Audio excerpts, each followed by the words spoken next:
Okay, first video, AP Calc, week 2. I want to talk properties of these integral things, and also a little bit of clarification on what the definition of the integral is in all its fancy sort of sigma notation. So if you have the packet thing in front of you, or just are looking on a screen or printed it out or whatever, these are the same images from last week. The goal is to find the area under a curve. And what we can do is we can approximate the area under a curve by dividing it up into a bunch of smaller rectangles. The more rectangles we do, the better job it does.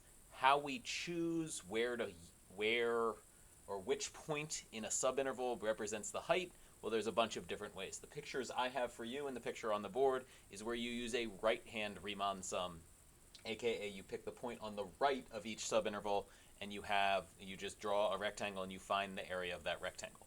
So what's super important, if you did that first homework assignment, that what you did when you wound up finding the area is you just wound up finding the base. And the way you found the base of each rectangle is you did that top number minus that bottom number. We called that thing delta x. And it was b minus a over n. So you always did top number here minus bottom number here, and you divided it by how many rectangles you had. And ultimately, that is just the base of every single rectangle. And then you plugged in where the x-coordinate was to get the height, and that's all we're doing here is we're plugging in a value into some function f, so this winds up being the height. And you find each rectangle one at a time, and then you add them all up. Well, the sigma is just a cleaner, nicer way to do that. That's it. That's like the whole thing. It looks really complicated. If you did some more sigma stuff in pre-calc, there's not a lot in the curriculum. This maybe wouldn't look so scary, but ultimately, this is kind of it. That's the height of every rectangle. That's the base. Now, we've talked about one of these weird properties. If we always define the y-coordinate to be the height, well, the y-coordinate can be negative. That means we can get negative area. There's a second unintended, well, I don't know if unintended is the right word, but there's a second sort of overlooked, I guess is the better word, consequence, that we define delta x to be b minus a over n. And if b is on the right and a is on the left, a is the bottom number, b is the top number. If b is on the left and a is on the right, well, b minus a is going to be positive. N is always going to be positive. N is how many rectangles you're choosing to use. But if these are reversed, and the bigger number is on the top and the smaller number is on the bottom, sometimes this number can basically be negative.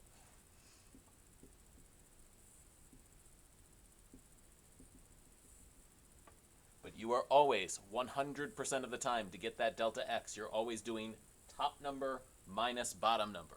It's just a question of if you're doing an integral from 1 to 3, delta x would have been 3 minus 1 over n, aka 2 over n. But if you're doing the integral from, I don't care, 3 to 1, delta x winds up being 1 minus 3 over n, which is negative 2 over n. Like I said before, n is always positive. N is the number of rectangles you're using. You can't use negative 5 rectangles. So in this case, the base is positive, and in this case, the base is negative.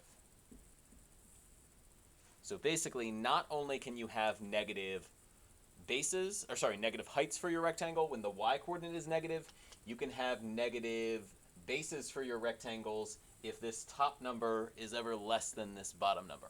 So there's a real easy fix, and this is our first property of integrals that we can use if this is the problem, that if you ever have something like integrating from 3 to 1, you can always just say, no thank you.